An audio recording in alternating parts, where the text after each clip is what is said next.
ಎಲ್ಲಾ ಸಾಹಿತ್ಯವನ್ನು ಟಚ್ ಮಾಡಿ, ಒಂದು ವಚನ ಆಗಿರ್ಬೋದು, ಒಂದು ದಾಸ ಸಾಹಿತ್ಯ ಎಲ್ಲಾನು ಆ ರೀತಿಯಾಗಿ ಮಕ್ಕಳು ಹೈಸ್ಕೂಲಲ್ಲಿ ಅಥವಾ ಆ ಪೀರಿಯಡ್ ಅಲ್ಲಿ ಎಲ್ಲವನ್ನೂ ಓದೋದು ಎಷ್ಟು ಇಂಪಾರ್ಟೆಂಟ್ ಆಗಿರುತ್ತೆ ಅಂತ ನೀವು ಹೇಳ್ತೀರಾ? ಅದಕ್ಕೆ ಟೆಕ್ಸ್ಟ್ ಬುಕ್ಕಲ್ಲಿ ಸಿಲೆಬಸ್ ಪ್ರಕಾರ ಕೆಲವ್ದು ಇರುತ್ತೆ, ಅಷ್ಟನ್ನು ಮಾತ್ರ ಪಾಠ ಮಾಡೋ ಮೇಷ್ಟ್ರು ಮೀಡಿಯಾಕರ್.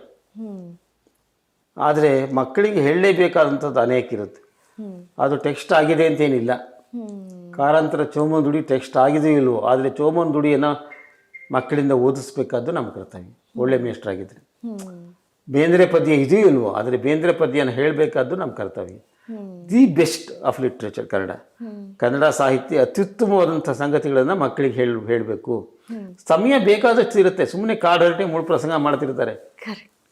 ಸಿಲೆಬಸ್ ಪ್ರಕಾರ ಮಾಡಬೇಕಾದನ್ನು ಮಾಡಿ, ಇನ್ನು ಉಳಿದ ಅರ್ಧ ಗಂಟೆ ಸಮಯ ನಾನು ಈ ಥರ ನನಗೆ ಇಂಪಾರ್ಟೆಂಟ್ ಅನಿಸಿದಂಥ ಕೃತಿಗಳನ್ನು ಮಕ್ಕಳಿಗೆ ಪರಿಚಯ ಮಾಡಿಸ್ತಾ ಇದ್ದೆ. ಹಾಗಾಗಿ ಇದು ಅವ್ರಿಗೆ ತುಂಬ ಪರಿಣಾಮ ಆಯಿತು.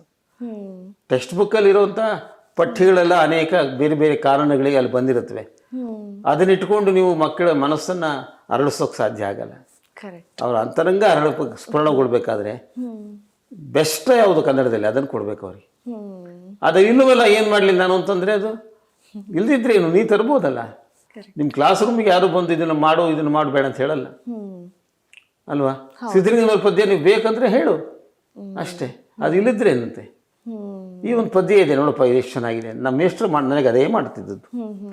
ಪಂಚಮಂಗೇಶ್ವರ ನಾವು ಪಾಠ ಮಾಡಬೇಕಾಗಿರಲಿಲ್ಲ, ನನಗಿರಲಿಲ್ಲ ಟೆಕ್ಸ್ಟಲ್ಲಿ. ಬಂದು ಅವರು ಓದಿದರು, ಯಾವುದೋ ಒಂದು ಬಿಡುವಿನ ಕ್ಲಾಸಲ್ಲಿ ಬಂದರು, ಒಂದು ಪದ್ಯ ಓದ್ತೀನಿ ಕೇಳ್ರಿ ಅಂತ ಓದಿದ್ರಪ್ಪ. ಇದು ಒಳ್ಳೆ ಮೇಷ್ಟ್ರ ಕೆಲಸ. ಟೆಕ್ಸ್ಟ್ ಬುಕ್ಕಲ್ಲಿ ಇರೋದನ್ನು ಮಾತ್ರ ಒಪ್ಪಿಸ್ಬೇಕು, ಮಕ್ಕಿ ಕಾಮಕ್ಕಿ ಅನ್ನೋದಲ್ಲ. ಯಾವುದು ಮಕ್ಕಳ ಮನಸ್ಸನ್ನು ಅರಳಿಸುತ್ತೋ, ಅವ್ರ ಬೆಳವಣಿಗೆಗೆ ಕಾರಣ ಆಗುತ್ತೋ ಅಂತ ದಿ ಬೆಸ್ಟ್ ಥಿಂಗ್ಸ್ ಏನಿದೆಯೋ ಅದನ್ನು ಅವ್ರಿಗೆ ಪರಿಚಯ ಮಾಡಿಸ್ಬೇಕು. ಒಳ್ಳೆಯ ನಾಟಕಕ್ಕೆ ಅವ್ರನ್ನ ಕರ್ಕೊಂಡು ಹೋಗಬೇಕು, ಒಳ್ಳೆಯ ಸಿನಿಮಾ ಅವ್ರಿಗೆ ತೋರಿಸ್ಬೇಕು, ಒಳ್ಳೆಯ ಕಾದಂಬರಿಯನ್ನು ಅವ್ರಿಗೆ ಪರಿಚಯ ಮಾಡಿಕೊಡ್ಬೇಕು. ನಮ್ಮನೆ ಲೈಬ್ರರಿ ಆಗೋಯ್ತು ನೋಡಿ, ಈ ಪುಸ್ತಕಗಳಲ್ಲಿ ಇವೆಯಲ್ಲ, ಇದನ್ನೆಲ್ಲ ಬಂದು ಯಾವ ಮಕ್ಕಳು ಬಂದರೂ ತೊಗೊಂಡು ಹೋಗಿ ಓದ್ಕೊಂಡು ವಾಪಸ್ ಕೊಡ್ಬೋದು. ಹಾಂ, ಕೇವಲ ತರಗತಿ ಮೇಷ್ಟ್ರ ಅಲ್ಲ ನಾನು, ಕ್ಲಾಸ್ ರೂಮ್ ಟೀಚರ್ ಅಲ್ಲ. ಎಷ್ಟು ಒಂದು ರಾಶಿ ಪುಸ್ತಕಗಳಿದೆ ಇಲ್ಲಿ, ರಾಶಿ ಬುಕ್ಸ್ ಇದೆ. ಅವ್ರು ಯಾರು ಬೇಕಾದ್ರೂ ಬಂದು, ಸರ್ ನಾನು ತೊಗೊಂಡು ಹೋಗ್ತೀನಿ ಸರ್, ಓದ್ಬಿಟ್ಟು ಕೊಡ್ತೀನಿ, ಆಯ್ತು ತೊಗೊಂಡು ಹೋಗಪ್ಪ ಅಂತ ಇದೆ. ಹಾಗೆ ಸರ್, ಕ್ಲಾಸ್ ಹೊರಗೆ ಎಷ್ಟು ಪಾಠ ಮಾಡ್ತಿದ್ದು ನಾವು, ಕ್ಲಾಸ್ ಹೊರಗಡೆ ಅಷ್ಟೇ ನಾವು ಪಾಠ ಮಾಡಿದ್ದೀವಿ ಮಕ್ಕಳಿಗೆ.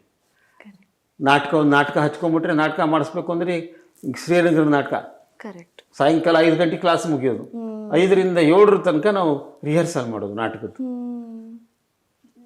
ಅಲ್ವಾ? ಹೌದು. ನನ್ನ ಕೆಲಸ ಇಲ್ಲ ಇದು ಅಂತಂದ್ರೆ ನನಗೆ ಸಂಬಳ ಸಿಗುತ್ತಾ?